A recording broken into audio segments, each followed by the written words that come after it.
At kasama po natin nangangasiwa sa church. Magandang umaga po sa bawat isa sa atin. Amen. So, mabilis po ang panahon at ngayon ay nasa isang unang linggo na tayo ng Hulyo. Tama po ba? Hulyo. Yung Hulyo na kung saan, July, na ito po ay iilang buwan na lang at Berna na naman. Ayan, baka sisilip na si Lolo Chan sa mga pintuan ninyo. At sa ating pong mga nakaraang buwan, nandito pa rin po tayo sa ating aralin sa the unfailing faith po na kung saan believers with unfailing faith. Yan pa rin ho, part 2. Kaya po part 2, nakaisang buwan na tayo. At sa ating pong aralin na nakaraan, bawat isa sa atin ay nagkaroon ng mga katuruan o nalaman sa bawat isa na kung saan ang katatagan ng mga nauna sa atin at ang kanilang mga pananampalataya at pagsunod sa Diyos. Amen. At kagaya po ng last week na kung saan ating inaral ang dalawang matapang at makisig na si Caleb at si Joshua, na despite sa 12, sila lang po ang mayroong pananaw na naniniwala na sila ay sasamaan ng Diyos. Kaya naman sila ay mayroong isang katapangan na taglay sa kanilang mga buhay. At pagkatapos po ng diretsong nangyaring yon at sila at nakapanaan naman ang mga Israelita sa lugar, sila'y nakarating doon, yung mga below 19 na kung saan sila ho yung naniraan doon sa lupang pangako ng Panginoon. Kaya lang, ang mga Israelita ay mayroong katigasan ng ulo. Yung parang mga Kristiyanong kagaya natin kung minsan na alam na natin at nakita natin, naranasan natin ang himala, naranasan natin ang pagpapala, ang lahat ng ginawa ng mabuti ng Diyos, subalit sila pa rin ay tumatalikod. Kaya naman nagalit ang Diyos muli sa kanila at sila ngayon ay pinasakop o pinabayaan na naman kasi sa tuwing sila ho ay lumalabag doon sa ninanais ng Diyos o namumuhay sila na wala sa panuntunan ng Panginoon, sila ho ay napapariwara, pinababayaan ng Panginoon sapagkat inaalis niya ang wall of protection, yung kamay ng Diyos sa kanila. Kaya ang nangyari, sila ho ay binihag ng Midianite na kung saan sila ho ay inalipin. Inalipus na sila sa loob ng 7 taon. 7 taon na naman silang nagdurusa at takot na takot kung saan-saan dako. Sa kuweba sila na naninirahan.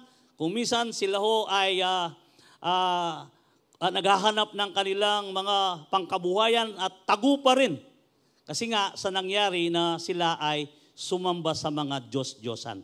Ibig sabihin, naranasan na nila sa kanilang mga magulang, sa kwento ng kanilang mga magulang na kung paano inilabas sila sa Egypto at pagkatapos muli sila ay bumalik doon sa kamakmundo na pamumuhay.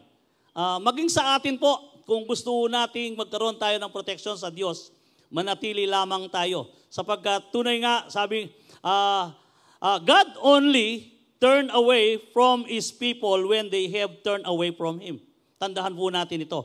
He never abandons people who truly worship Him and obey Him. Yung tunay lang ho. Hindi ho iiwanan ng Diyos yan. Subalit, kapag ikaw ay iniisip mo na ang iyong buhay ay tila wala nang isang direksyon, mag-isip-isip ka at tingnan mo kung papaano ang relasyon mo sa Diyos. Baka naman mayroong kakulangan o bagay na hindi na yung gusto ng Panginoon ang nasusunod, kundi ang iyong sarili. Kaya dito makikita po natin ang ating kwento ngayon o ang ating aralin sa umagang ito, the unfailing faith of Gideon. Yan. Kay Gideon naman ho tayo at aralin ho natin kung papaano si Gideon ay tinawag ng Panginoon upang isalba na naman ang mga Israelita. Dito, sabi nga, the unfailing faith of Gideon. In Judges, dito po, in Judges 6:11-12, Dito po noong panahon kasi yon, kapag dahil wala pang hari, ang ginagawa ng Diyos sa kanila ay binibigyan sila ng leader.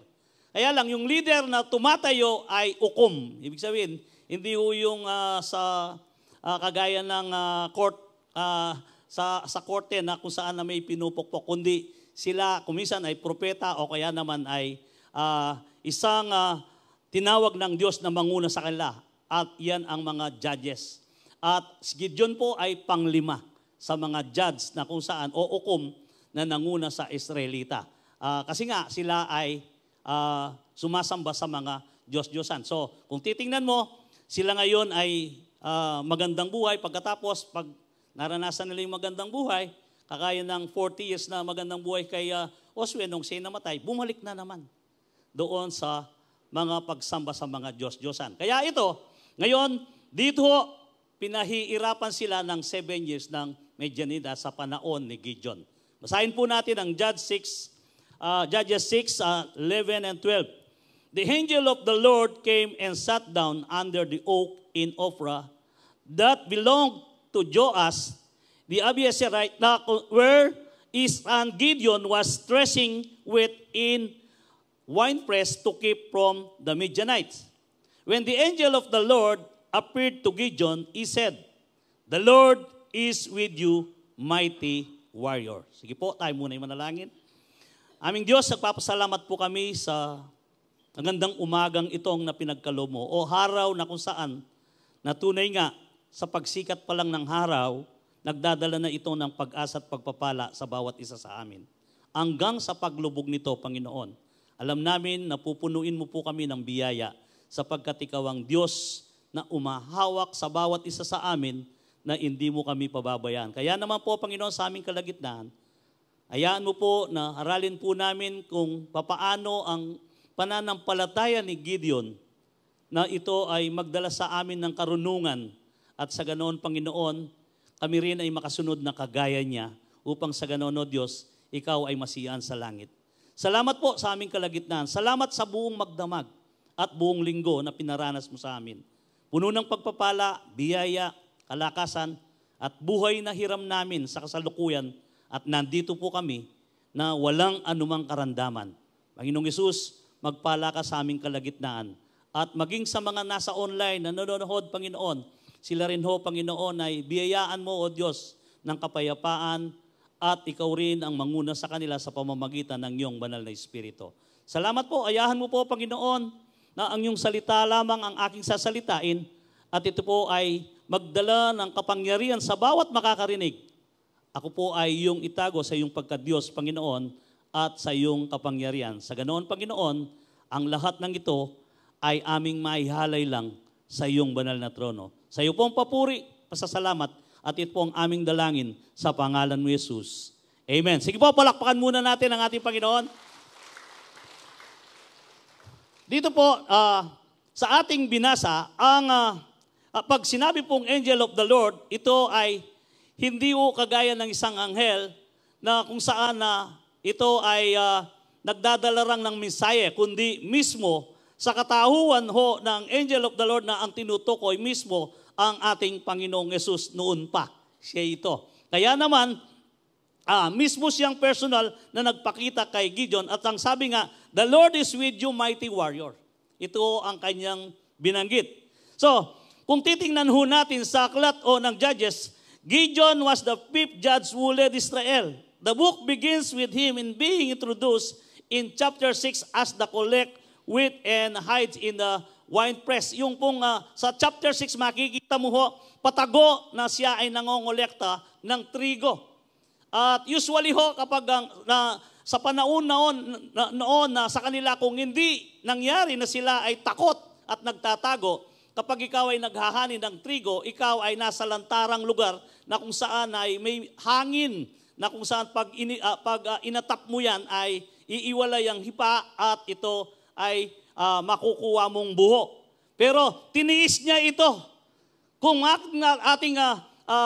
ating nabasa rito na kung saan siya ay nasa ilalim, ito ay nasa ilalim. Yung pisaan ng mga ubas na kung saan ginagawa ang alak o inumin na kung saan pagpanaon ng harvest ng mga grapes. At tiniis niya ito, sa ilalim siya. Bakit niya ginawa yan? Kasi nga, lahat po ng kanilang mga pagkain, lahat ng pananim, ay inaagaw at kung minsan naman ay sinisira ng medyanita na kung saan yung lahat ay walang itinitira. Kapag sila ay dumating, sisirain nila ang kanilang mga pananim, halos sandami daw ng buhangin sa dagat na kung minsan hindi mo ma-illustrate kung gaano karami at pagkatapos pag iniwan nila, ang kanilang pananim ay sira na at wala na. At yon ay nag-umpisa silang muling dumahing sa Diyos. Sila iso ay umuling nanalangin sa Panginoon at kaya ang magiting na sinasabing the Lord is with you, sabi nga kay Gideon, na siya ang tinawag upang pangunain sila. Dito po, Gideon had an unfailing faith in God because Gideon believed in what God as he said about him. Naniwala ho si Gideon sa sinabi ng Panginoon. Medyo mahaba-haba ho ang chapter na to na ating babasahin at dito natin isasummarize kung paano nag-umpisa ang pagtawag ng Diyos sa kabila na sila ay pinahihirapan ng 7 taon ng kanilang nakapaligid na Midianite na sila ay kanilang pinaparusahan. At dito sabi nga sa Judges chapter 6 verse 11-23, babalikan nun natin. At the angel of the Lord came and sat down under the oak in Ophrah that belonged to the Joash the Abiezrite, where his son Gideon was threshing wheat in a winepress to keep in if from the Midianites. Sabi nga, when the angel of the Lord appeared to Gideon, said, "The Lord is with you, mighty warrior." "Pardon me, my Lord," ang sabi ho ni Gideon. Yung umihingi ng paumahin, Gideon replied, "But if the Lord is with us, why has all it's happened to us? Where are all is wonder that our ancestor told us about when they said, 'Did not the Lord bring us up out of Egypt?' But now the Lord has abandoned us and given us into the hand of Midian." The Lord turned to him and said, "Go in the strength you have and save Israel out of Midian's hands. Am I not sending you?" Sabi ng Panginoon. Kung iisipin mo rito, nagre-reklamo si Gideon na kung saan. Ang sabi ni Gideon, bakit niyo sinabing sumasa amin ng Diyos samantalang ang nangyayari sa amin ay pinagmamalupitan kami ng mga Midianite ngayon at kami ay ginigipit. Maging ang aming kabuhayan ay ninanakaw, sinisira. At paano kami sinasamaan ng Diyos sa aming buhay, sabi niya. So, hindi ho siya sinagot ng Panginoon. Ibig sabihin, kapag hindi ho will ng Panginoon, yung, halimbawa, tayo rin nagre-reklamo o mayroong sinasabi sa Diyos, kapag hindi will ni Lord yan, hindi siya magbibigay ng sign sa atin at madalas kumisan, hindi niya tayo papansinin. Kasi yung motibo ng ating mga kalooban ay hindi akma sa gusto ng Panginoon. Kaya ang ginawa ng Diyos ay, anong sinabi na? The Lord turned to him and said, "Go in strength you have and save Israel out of Midian hands. I'm not sending you."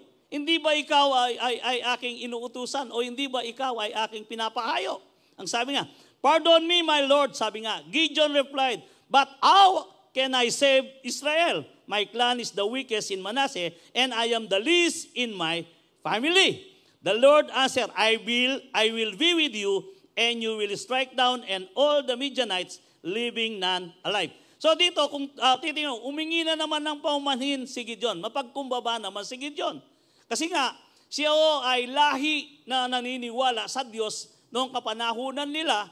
At kaya siya ay mayroong background sa kanyang buhay na may takot siya sa Diyos. Kaya naman siya mapagkumbaba sa Diyos. Kaya sabi nga, "Pardon me, my Lord," sabi na Gideon replied, "But how can I save Israel?" Paano ko po pangungunahan at paano ko i-save ang mga Israel na ang clan namin o ang aming lahi ang pinakamalihit at pinakakulelat? Ang sabi niya, sa lahat ng 12 lipi ng Israel. Kung titingnan natin dito, yung sinasabi ni Gideon, mayroon siyang katwiran. Sila ang pinakakulelat, sila ang pinakamalihit na numero sa lipi na kung saan na pinili ng Diyos. At ngayon, siya ay nagrereklamo. Pero ang sabi ng Panginoon, I will be with you. Kung minsan nakakalimutan natin na ang Panginoon ay sumasa atin. Maging sa Matthew 19, Matthew 19:20 na kung saan na sinabi na kung tayo ay ahayo, ay sasamaan tayo ng Panginoon at hindi niya tayo pababayaan. Ibig sabihin, kagaya rin nito, sinasamaan sila na kung papaano na ang sinabi niya noon, I will be with you and you will strike down and all Midianites, living none alive. Wala kang ititira, sabi niya. And Gideon replied, if now I have found favor in your eyes, give me sign that is really you taking to me. O, umihingi pa ng palatandaan dito si Gideon. Ano ang sabi niya? Please do not go away until come back and bring my offering and set it before you. And the Lord said, anong sabi ng Panginoon sa kanya? I will wait until you return. Dito po napakaganda. Ang sabi ni Gideon, umihingi pa siya ng palatandaan kung totoo ang narinig niya sa Panginoon na kung totoo ito, sabi niya, gusto niyang i-prove sa kanyang sarili. Yung parang mayroon siyang duda. Kuminsan na tayo rin naman ay mayroon duda sa ating pananampalataya. Kuminsan na mayroong isang direksyon na nararamdaman mo sa pamamagitan ng leading ng banal na Espiritu na ito ay isang bagay na makapagsasalba sa iyo. Subalit, iniingi mo pa rin na sasabihin, Lord, totoo kaya na ito ay nanggagaling sa iyo? Dito, makita mo, sige Diyos, sabi, o kung totoo, Panginoon, sabi niya, pwede bang, ang kagandahan kung sinabi niya rito, I come back and I bring my offering and set it before you. And the Lord said, I will wait until you return. Alam niyo po, dito, ang Panginoon ay laging naghihintay sa bawat isa sa atin. Waiting lang ang Diyos sa bawat isa sa atin. Una, tayo ay iniintay ng Diyos, unang-una, sa pakikipagtalastasan sa panalangin. Laging naghihintay ang Panginoon. Pero kung minsan, sa buong maghapon, ni minsan yung paghihintay niya, hindi natin kinakatagpo. Mas kinakatagpo natin ang ating mga friends. Ayan. Yung mga colleagues o kaya yung mga sasabihin mo na kagrupo mo o ibang tao o kaya yung ibang schedule. Pero ang Diyos ay laging naghihintay. Ang offering na inihintay ng Diyos sa atin sa lahat ng oras at panahon ay yung panalangin.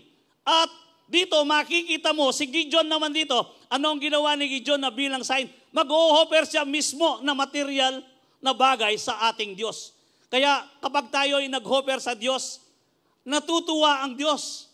Dito sinabi niya, I will wait you until you return. At tingnan ho natin kung papaano nag-offer si Gideon. At ito ho ay aaralin din natin, gaano ba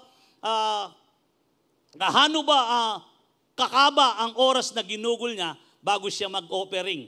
Dito, ang sabi niya, I will wait you until you return.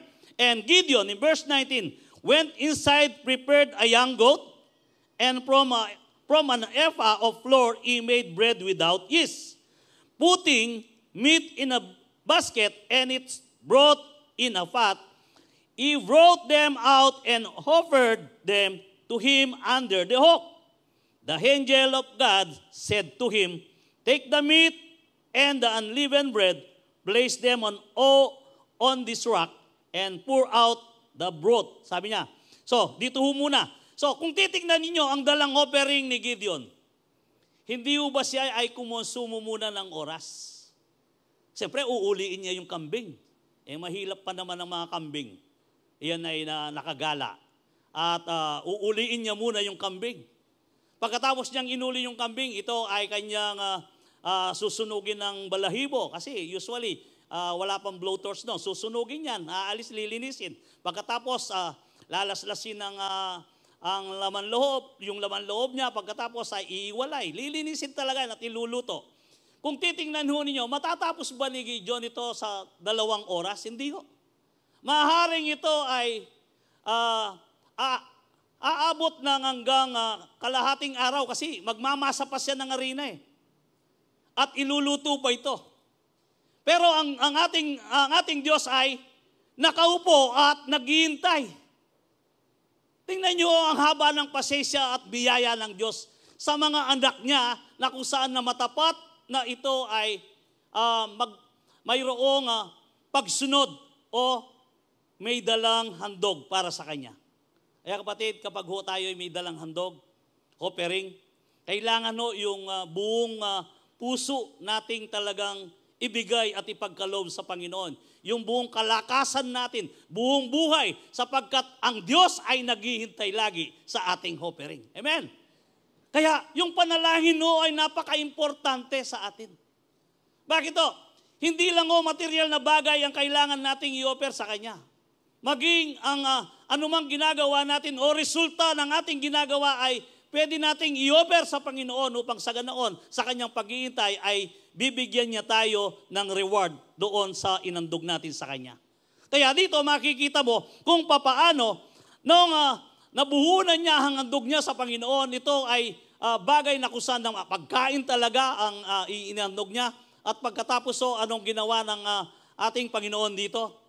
Yung kanyang rod ay kanyang ipinatong at ito ay kanyang nakonsumo. Dito makikita natin, ituloy pa rin natin. The angel of the Lord touched the meat and the unleavened bread with the tip of the staff that was in his hand. Fire flame from the rock, consuming the meat and the bread, and the angel of the Lord disappeared. So pagkatapos na tinanggap ng Panginoon ang handog ni Gideon, siya'y nawala. Ngayon, itong sign na to na iniintay ni Gideon, sapagkat alam ni Gideon kung papaano noon pa na sa kanyang kabataan ay kinukwento na mula kay Abraham at na kung papaano ipagluto ang Panginoon ng offering ay ganun din ang kanyang naging estilo at kanyang ginawa. At doon sa una nating inaral, di ba si Abraham nung nagpakita rin ng angel of the Lord na kung saan mismo ang Panginoon na sa kanya ay may dalawang kasamang anghel at pinagluto rin. Kaya ganito ang ginawa ni Gideon na sa tingin niya, naniniguro siya kung ang Diyos talaga ang kausap niya. Ngayon, napatunayan naman ni Gideon na ang kausap niya ang Diyos mismo. Kaya when Gideon realized that it was the angel of the Lord, he exclaimed. At dito sabi niya, Alas, sovereign Lord, have seen the angel of the Lord face to face. In 23, but the Lord said to him, Peace, do not be afraid, you are not going to die. Bakit sinabi ng Diyos yon? Sapagkat ang sino mang makaharap ng Diyos noong una, siya ay mamamatay, hindi kakayanin ang presensya ng Diyos. Maging si Moses, apoy na hindi makonsumo ang kanyang nakita doon at hindi yung arapan na sinasabi na kagaya nito ni Gideon na face to face niyang nakita. Kaya anong sabi ni Gideon? Aro, mamamatay na ako rito. Anong sabi nga ni Alas? Sabi niya, aro, mamamatay na ako rito. Pero anong sabi ng Panginoon?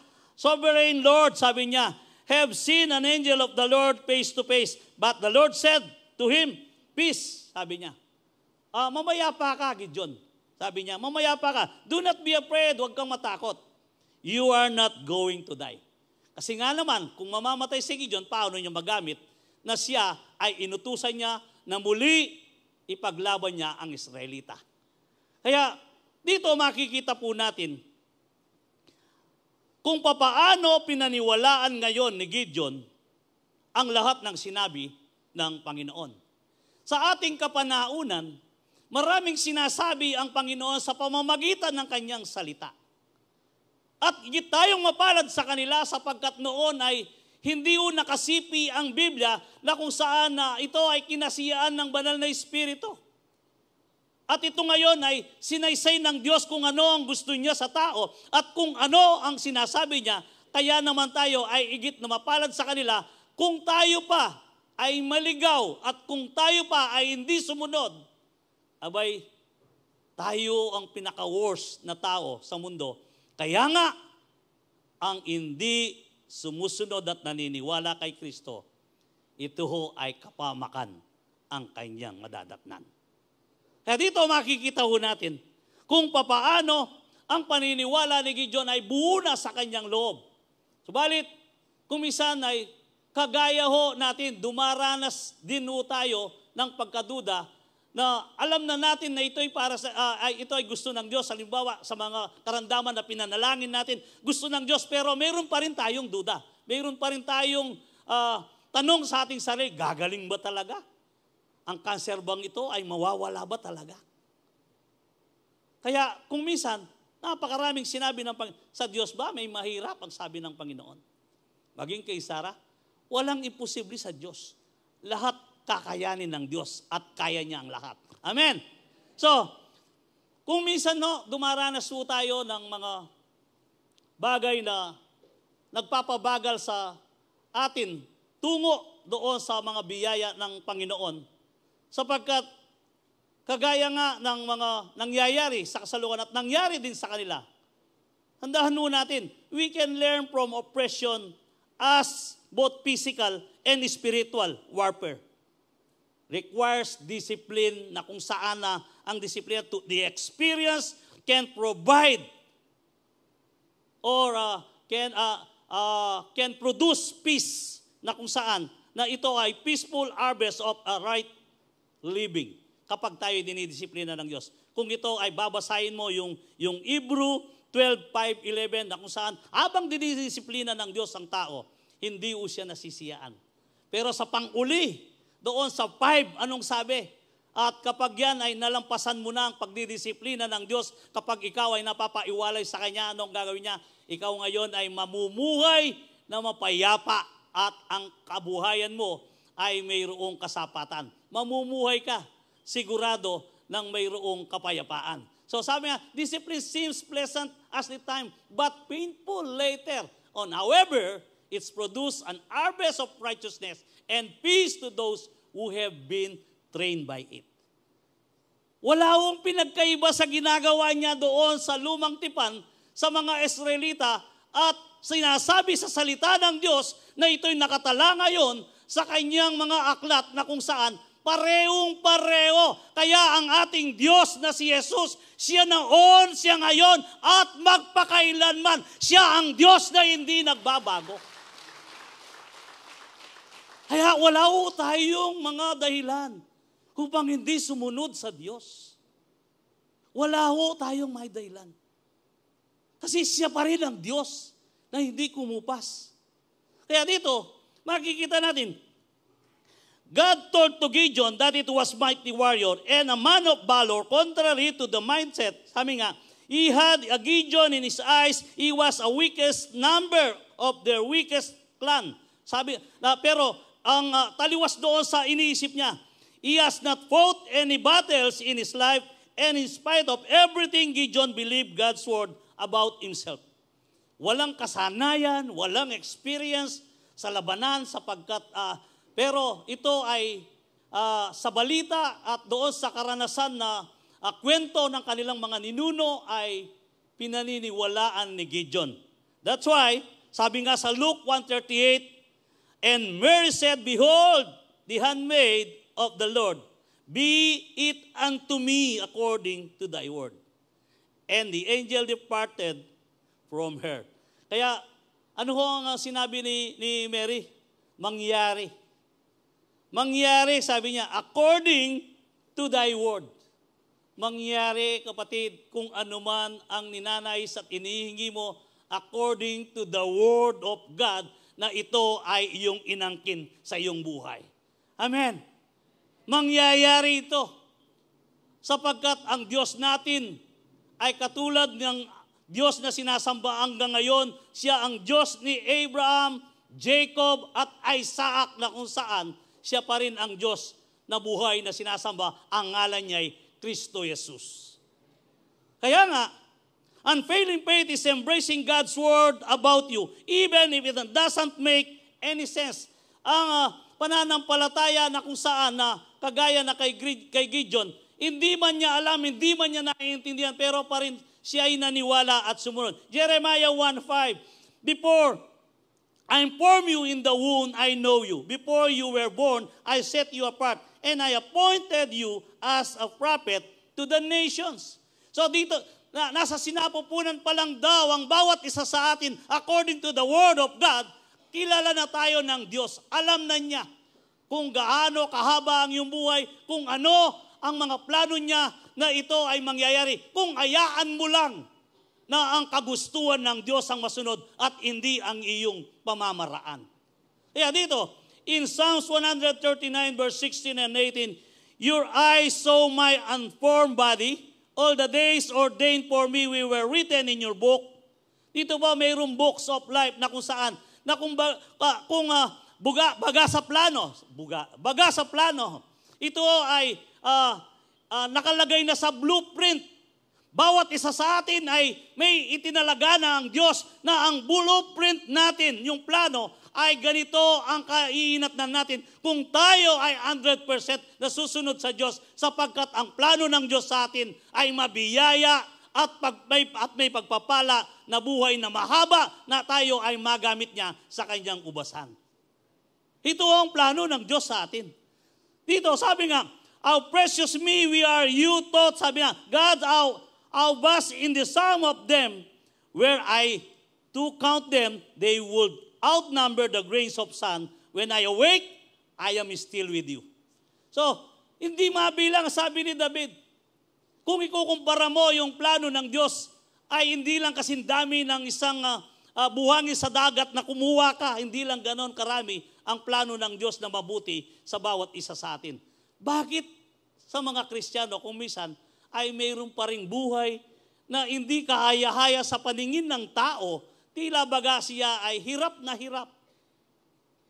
O kaya naman ay iniisip mo na kung ikinukumpara pa sa iba, sila hindi mananampalataya, pero itong mananampalatayang ito, ikawos, halos siya ang umihingi at nagpapalimos sa mga hindi nananampalataya.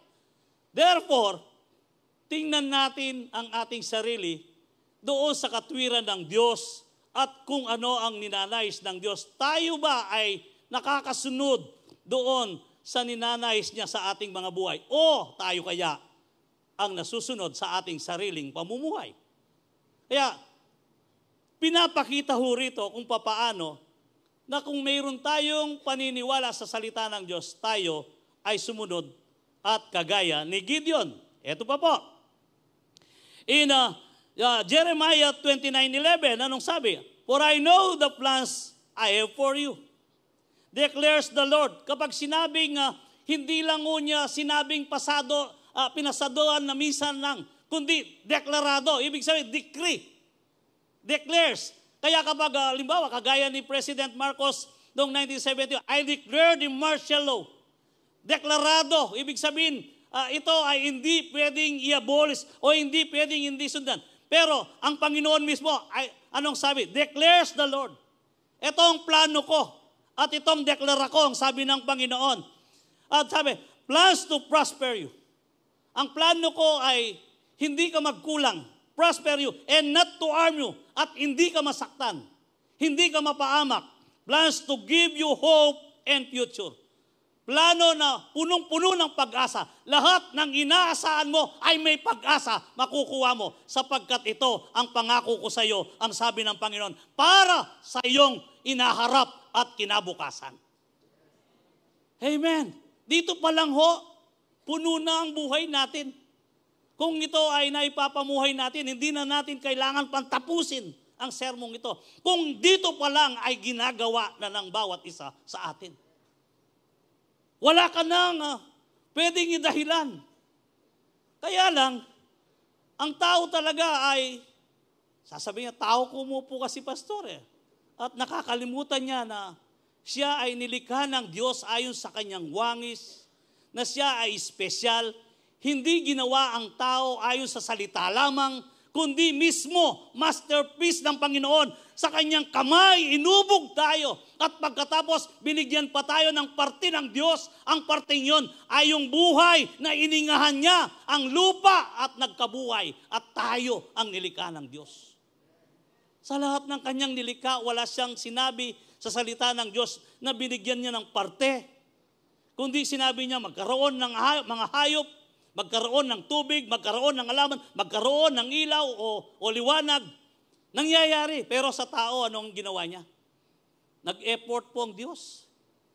Yung mga iba naman na nagsasabi kung minsan, kaso, pastor, siguro luluto na kataning gano'n, yung may pasobra ako, may aging negro ko.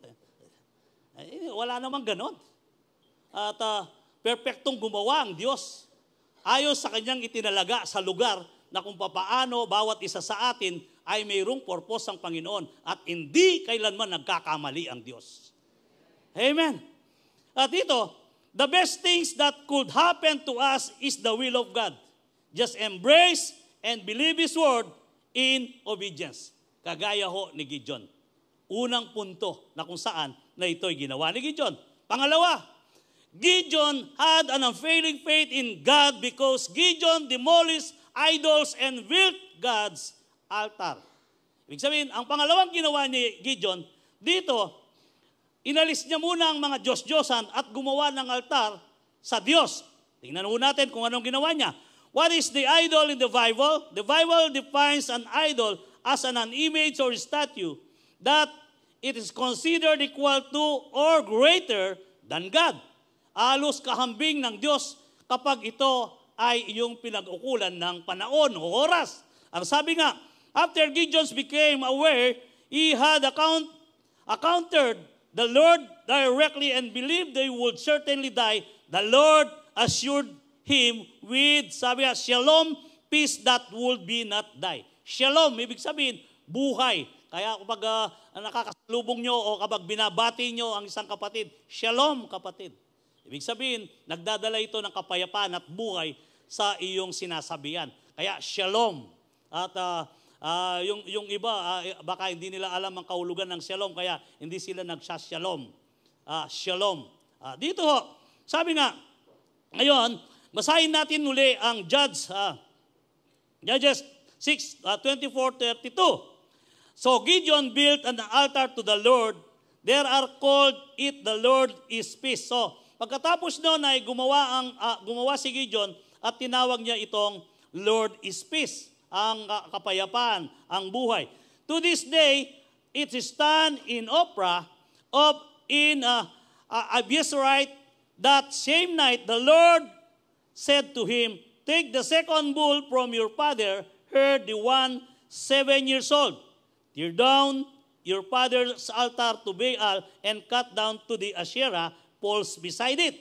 Then build a proper kind of altar to the Lord your God on the top of this height.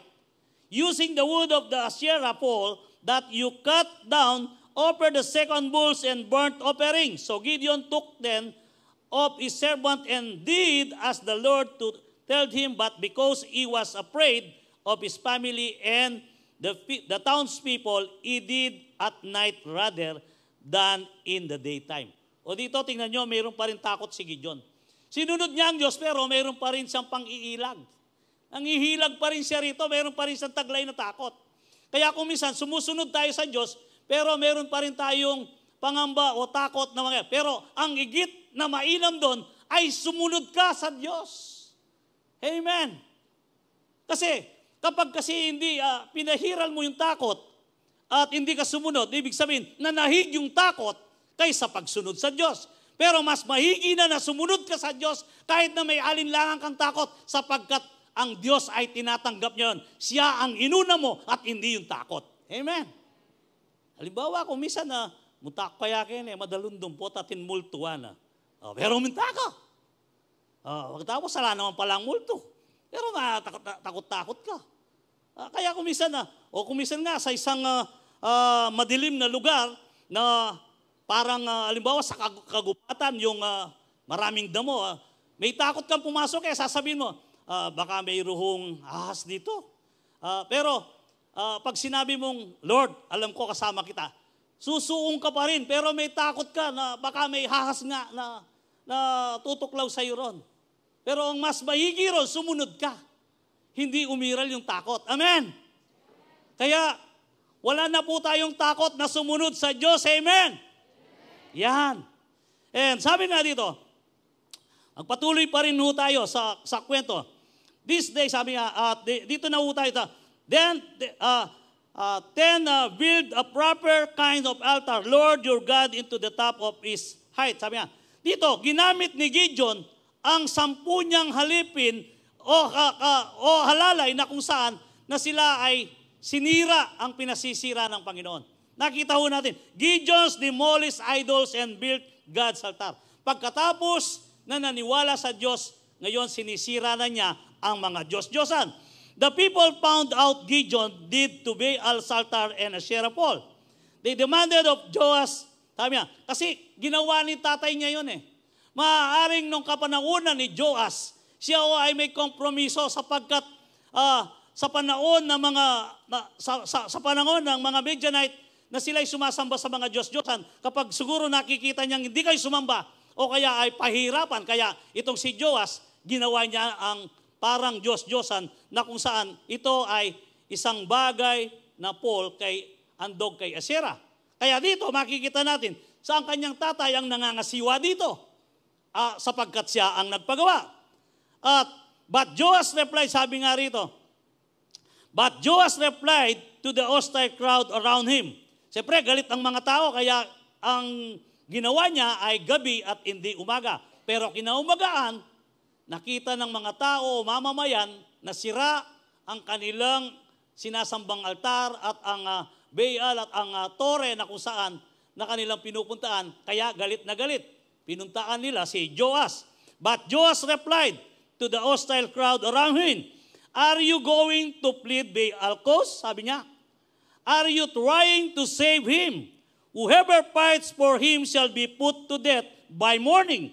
If Baal really is a god, he can defend himself when someone breaks down his altar.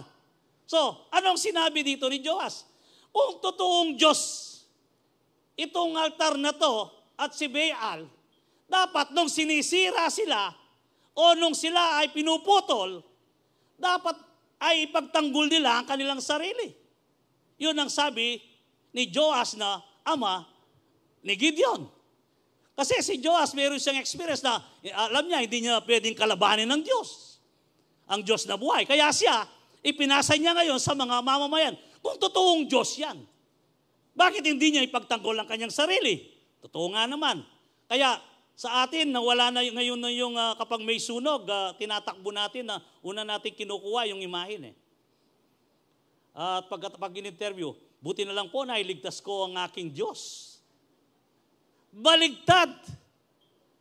Siya ang nagliligtas sa kanyang Diyos. Kasi ang kanyang Diyos ay ulugan at hindi pa tapos. At gawa pa sa apalit. Yan. Yung iba pa nga, kapag hindi gawa sa apalit, yung chok. Kaya kapag wala ng chok ang guro, kung hindi sila makabili, kailangan putulin ng kamay at ito na lang ang pasulat. Dito ho nakikita natin kung papaano ang mga tao na sila ay liko sa pananampalataya noong panahong iyon. At sinabi ni Joash sa kanila, kung totoong Diyos siya, dapat i-depende niya ang kanyang sarili. So, because Gideon broke down Baal altars, they gave him the name Jerubbaal, that day saying, let Baal contend with him. Pinalitan ng pangalan ngayon ni Gideon. Tinawag ng Jerubbaal. Kaya dito, God told Gideon to destroy Baal altars and Asherah poles and to make an appropriate altars to the Lord. Idols keep him and his household from being blessed and victorious. That is why God's first command to Gideon was to get rid idols and build an altar for God. Dito, naalala ngayon ni Gideon kung papaano ang sinasabi ng Diyos, ang utos niya mula kay Moses, na kung saan yung 10 tablets na pinababa niya sa bundok, naalala niya ngayon kung papaano siya gagawa ng altar. At ang altar na kanyang ginawa ay akma doon sa ninanais ng Panginoon sa pagsamba sa katotohanan at espiritu para sa kanila. Sa Exodus 20, verse 3 and 6, you shall have no other gods before me. You shall not make for yourself an image in the form of anything, even above or in the earth beneath or in the waters below. ito ay natala sa aklat ng Isaiah. Noong ang gumagawa ng Diyos-Diyosan ng isang kahoy, pumutol siya ng kahoy. Pagkatapos ito ay kanyang inukit. At sa panahon na malamig, ang lahat ng kanyang pinagtabasan ay kanyang sinunog upang siya mag-init. At pagkatapos sa kanyang pagkakrab ay nagutom, ang iba namang portion ay pinanggatong niya upang isaing niya ang kanyang makakain. At pagkatapos ay pekapapil niya, pekabarnis niya, gana-gana, pekasanting niya.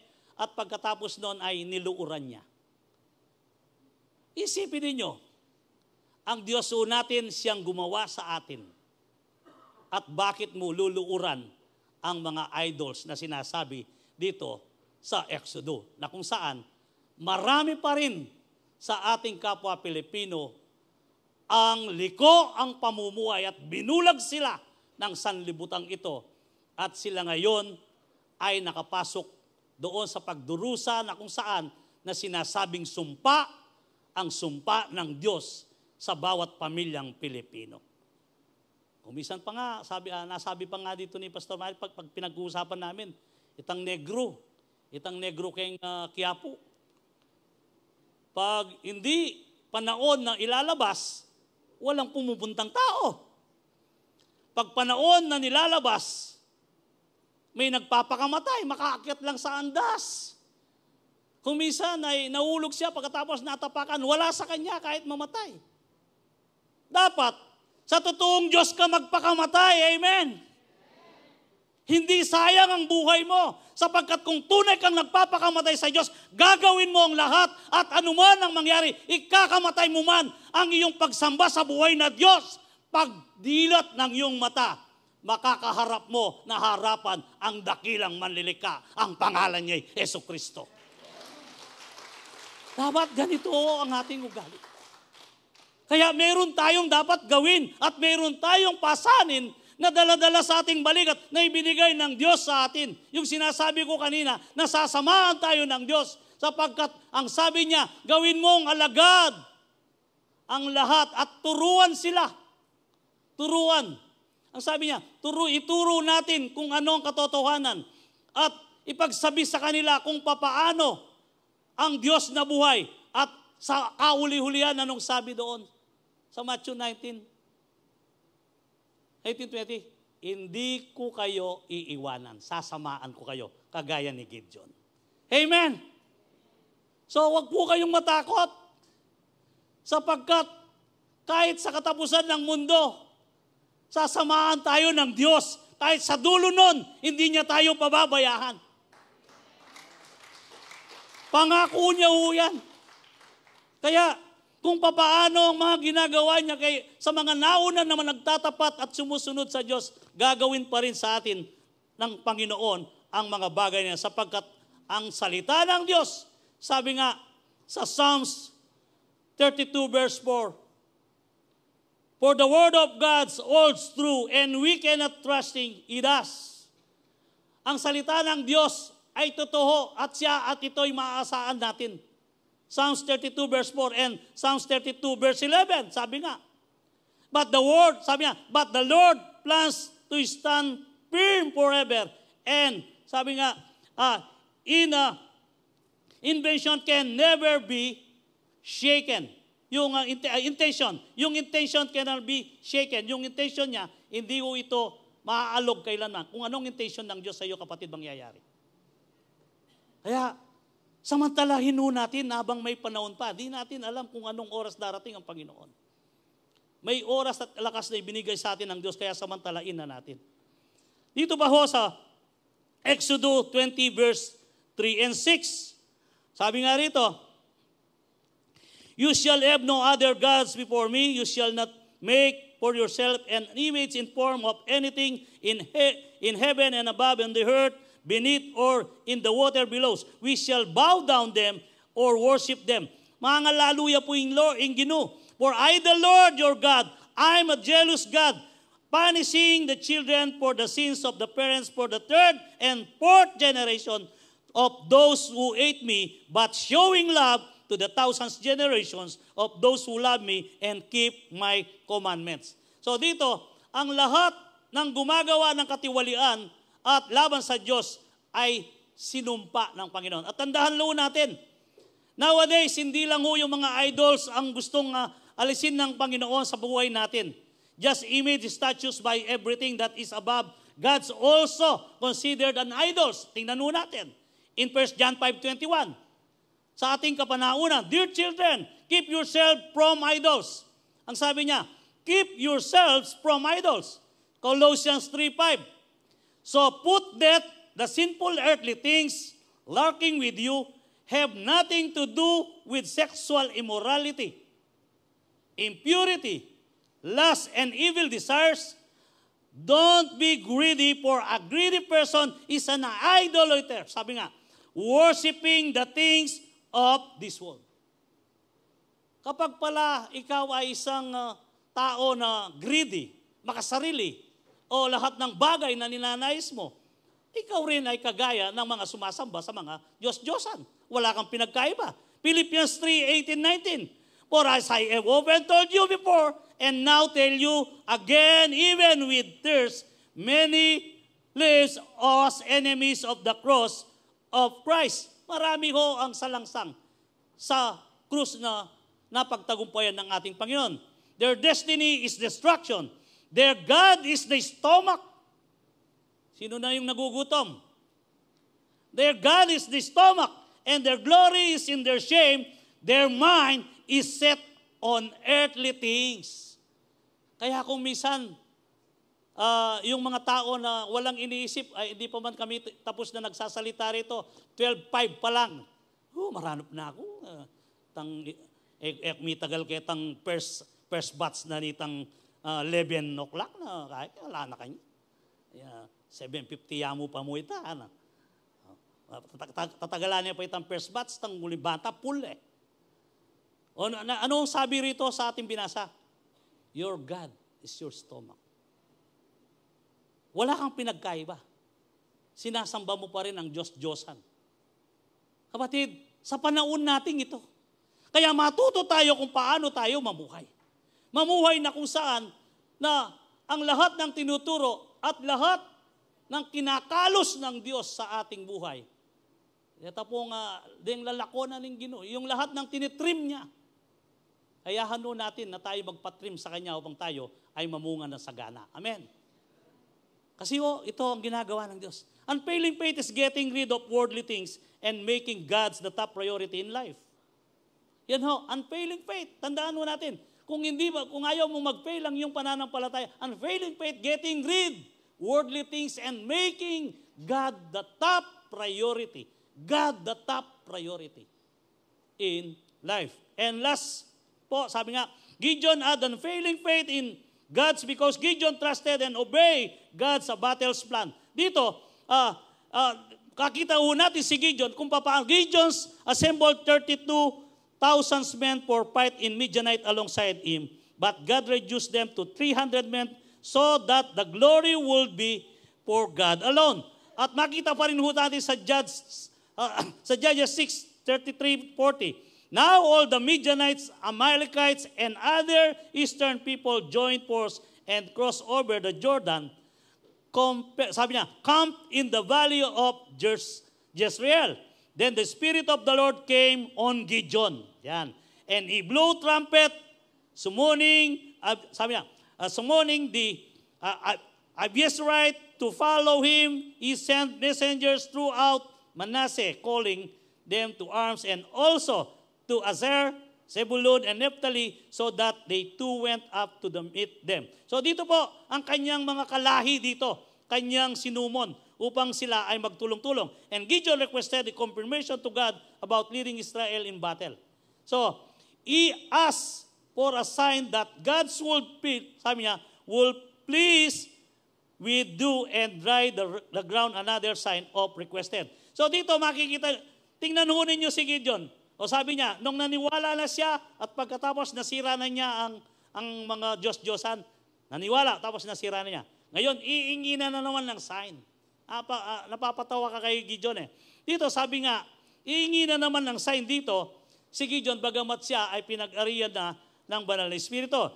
Judges 7:2 2:22. The Lord said to Gideon, you have 2 men, sabi niya, too many men. Kasi nakahipon siya ng 32,000. Pero dito, I cannot deliver Midian in their hands, or Israel would boast against me. My own strength has saved me. Now announce to the army, anyone who tremble with fear may turn back and leave Mount Gilead. So, mahaba-haba ho ito, kwento ko na lang. So dito, nung naipon na niya ang kanyang mga clan, anong kanyang sinabi? 32,000 ang naipon niya sa kanyang clan. At ang sabi ng Diyos, Gideon, napakarami naman ng iyong sundalo para arapin ang mga Midianite na 135,000 lang. Pero marami pa rin. 135,000 ang lalabanan nila eh. Pero ang sabi ng Panginoon, sige, sabi niya, pakiusapan mo muna sila. Kung sino ang takot, pauwiin mo. And then, ano sabi ni Gideon? Sino bang natatakot sa inyo? Alam niyo ho, sa 32,000 nila ng takot, 20,000. Isipin niyo, no? 20,000 ang takot. So sabi ni Gideon, sandali, bago kayo umalis, iwan niyo yung sopar. Akin na. Iniwan nila yung sopar. At pagkatapos, ang sabi ng Panginoon, marami pa rin yan. Dalhin mo sila sa ilog. Upang sa ganoon, sabi niya, makita mo kung sino ang makakasama mo. Ang sino mang uminom doon sa kanyang kamay na sumalok, yun ang tinira ng Diyos. Dinala sa ilog. Siguro dahil sa kanilang pagkaipon, nuhaw na sila. Tumakbo. Pagkatapos yung uminom ang mga Israelite na pasubsob na parang aso. At pagkatapos, yung 300 sumalok lang sa kanilang kamay at ininom sa kanilang palad. Ang sabi ng Panginoon, pauwiin mo lahat ng uminom na parang aso. At ang natira ay 300. Nung natira ang 300, kinabaan si Gideon. 300, that is equivalent of 135,000 ang kalaban. 300 lang kami. Eto, umingi ng sign dito, si Gideon, anong inirit niya? Kung ganoon, Panginoon, ang gagawin ko ay ganito. Pwede ho ba? Yung nagpapakumbaban. Ito pong balahibo ng tupa na parang tela, dadalhin ko sa tabi ng tressing, kung saan siya gumigihik. Ilaladlad ko rito sa tressing floor. Pagkatapos, ang sign kapag ito'y nabasa at tuyo ang lahat, sign na tutulungan niyo ako. Kinaumagaan, pagkagising niya, kinuha niya. Pelipi at nakakuha siya ng isang mangkok na tubig. Duda pa rin siya. 300 versus 135,000. Sabi niya, Lord, isa pa po, iirit pa po ako ha. Ngayon po, kailangan po ang balahibong tupang ito ay tuyo, pero lahat ng nakapalibot sa threshing floor, basa. Gumising siya ng umaga, basa. O tapos kinuha niya tuyo. At pagkatapos ng tuyong yon, mismo ang Panginoon para hindi na umirit siya, sabi niya, Gideon, halika. Sumama ka, isama mo ang iyong isang kasama. Punta ka doon sa gilid ng 135,000 na Midianite na yon. Makinig ka ha. Pagkatapos pagpunta nila sa kubol, narinig ni Gideon, may 2 tao na nagkukwento, sabi niya, nanaginip ako kagabi, sabi niya. At ang panaginip ko ay malaking donut, tinapay. Malaking donut o malaking tinapay. Gumulong ho ito, sabi niya, gumulong ito diretso sa ating mga kubol. Lahat nasira na flat. Sabi naman ng isa, iyan ang tabak ni Gideon.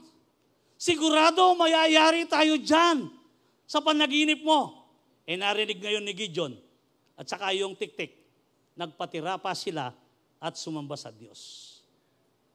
Kaya kapatid, kapag may binigay na sign ng Panginoon sa iyo, na pagpapalain ka na at pagpatagumpay nga, dagdagan mo ang pagpupuri sa Diyos at huwag mong palampasan. Amen!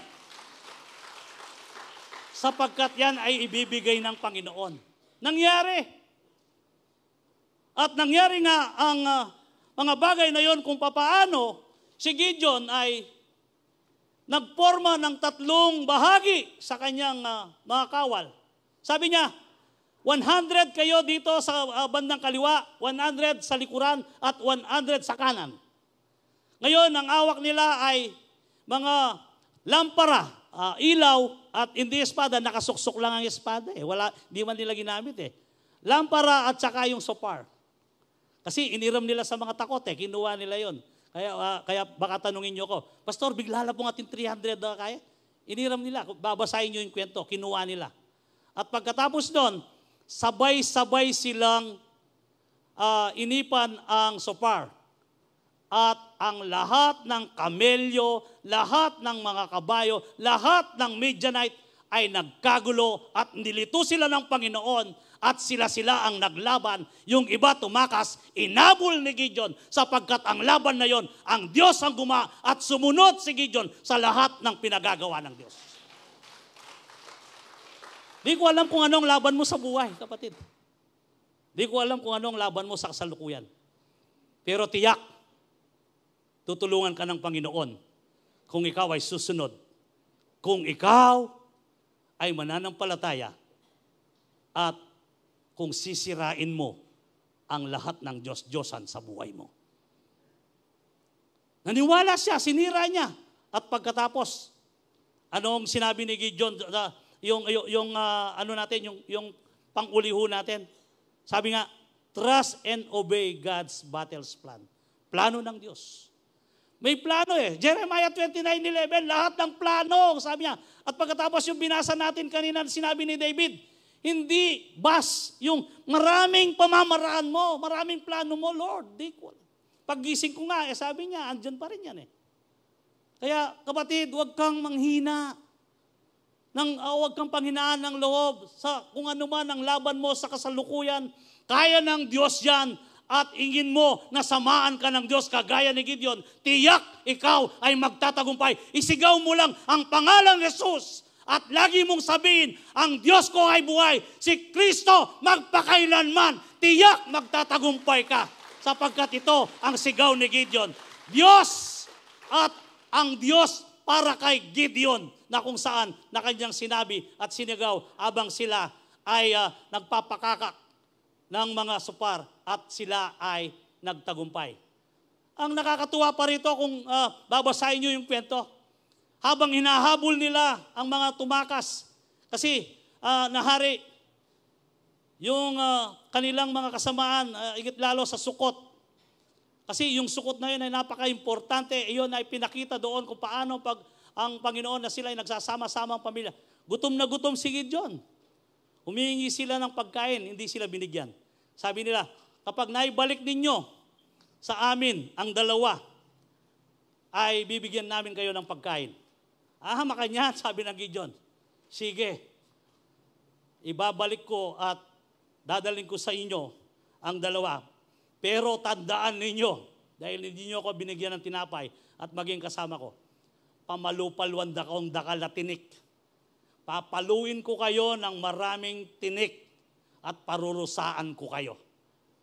Nung nahuli ni Gideon ang mga tumakas na leader at pinatawag ang lahat ng matatanda ng Israel na hindi nagbigay ng pagkain sa kanila, pinarusaan ni Gideon, pinagpapalu-palo sila ng maraming tinik. Kaya napakaganda hong kwento. Bakit? Hindi man siya binigyan ng tulong, pero dahil naniwala siya sa Diyos na kaya niya, sabi niya, ibibigay ng Diyos sa akin ang mga ito. Hindi man na-discourage. Kung minsan tayo ay wala lang budget, ayaw mo nang umayo kasi parang walang tulong Pero itong si Gideon, nakita ho ninyo, kahit na walang tumulong sa kanya, lupaypay na sila sa gutom, pero umayo pa rin siya at ginawa niya ang pinagagawa ng Panginoon. Siya'y nagtagumpay. Kaya kapatid, sa lahat ng laban mo sa buhay, tandahan mo, kasama mo ang Panginoon at hindi kanya pababayaan. Sapagkat tunay nga, ang sabi nga ng Proverbs 3:5-6, trust in the Lord with all your heart and lean not on your own understanding. In all your ways submit to Him and He will make your paths straight. Unfailing faith is trusting and obeying God without hesitation, even it is way hard, incomprehensible. Sabi nga, tandahan mo, kapatid, ang isang pananampalataya na hindi matinag ay mayroong pagsunod sa Diyos at tiyak mangyayari ang lahat ng yan. Kaya ang sabi ng ating aralin, i-review natin, the unfailing faith of Gideon. Gideon had an unfailing faith in God because Gideon believed in what God has said about him. Gideon demolished idols and built God's altar. Gideon trusted and obeyed God's battle's plan sa pamamaraan ng Diyos at hindi sa kanyang sarili, kundi si Gideon ay nagtagumpay. In Romans 12:2, don't copy the behavior of the customs of this world, but let God transform you into a new person by changing the way you think.